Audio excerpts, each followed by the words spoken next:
वसपटे कुटुंबियांना धमकावणाऱ्या निलेश चव्हाणचे आता अमानुष कृत्य उघड झालंय।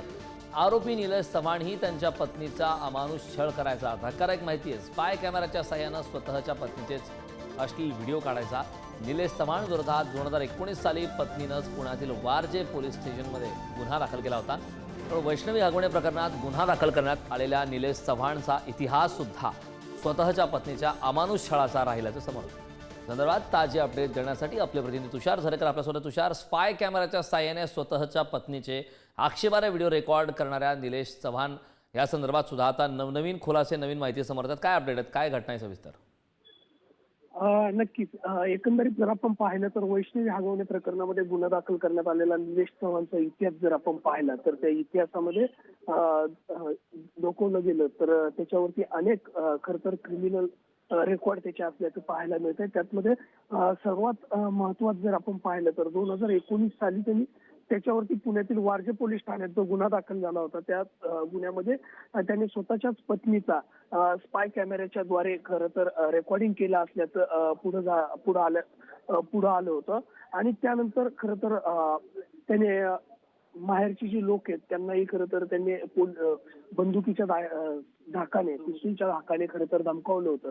या संपूर्ण प्रकरणामध्ये खरं तर त्यावेळेस पुणे पोलीस ठाण्याच्या वारजे ठाण्यामध्ये खरं तर तक्रारही देण्यात आली होती। 3 जून 2018ला खरं तर ह्या निलेशचं लग्न झालं होतं आणि 2019 मध्ये निलेश चव्हाणच्या पत्नीला बेडरूम मधील सिलिंग फॅनने काहीतरी संशयास्पद आढळलं होतं आणि त्यातून हा संपूर्ण जो प्रकार आहे तो खरं तर तिला पुढे आला होता।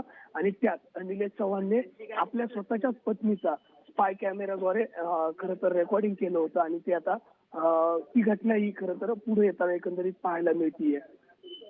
अगदी धक्कादायक घटना आहे खरं तर।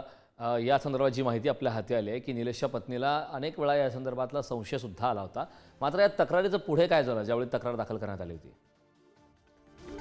नक्कीच ह्या तक्रारमध्ये जर आपण खोलवर जर गेलो किंवा या संपूर्ण प्रकरणामध्ये जर आपण पाहिलं तर ह्या प्रकरणाची पुढे हे प्रकरण खरं तर पुणे पोलिसांमध्ये गेलं होतं। त्यानंतर ते प्रकरण आता न्यायप्रविष्ट असल्याचंही बोललं जातंय। मात्र निलेश चव्हाणचं जे व्यावसायिक किंवा निलेश चव्हाणची जी प्रसिद्धी आहे त्या अनुषंगाने कुठेतरी निलेश चव्हाणच्याच बाजूने ही संपूर्ण गोष्ट गेलेली आणि त्यावेळेस जे विरोधक किंवा ज्यांनी ही तक्रार दिली होती त्याची पत्नी त्यांना कुठेतरी सहकार्य केलं नाही असंही खरं तर आता पुढे येताना पाहायला मिळतंय।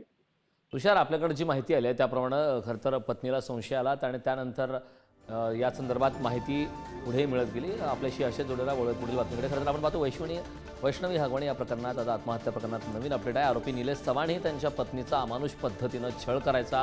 धक्कादायक माहिती आहे, स्पाय कॅमेराच्या साहाय्यानं स्वतःच्याच पत्नीचे तो अश्लील व्हिडिओ काढायचा।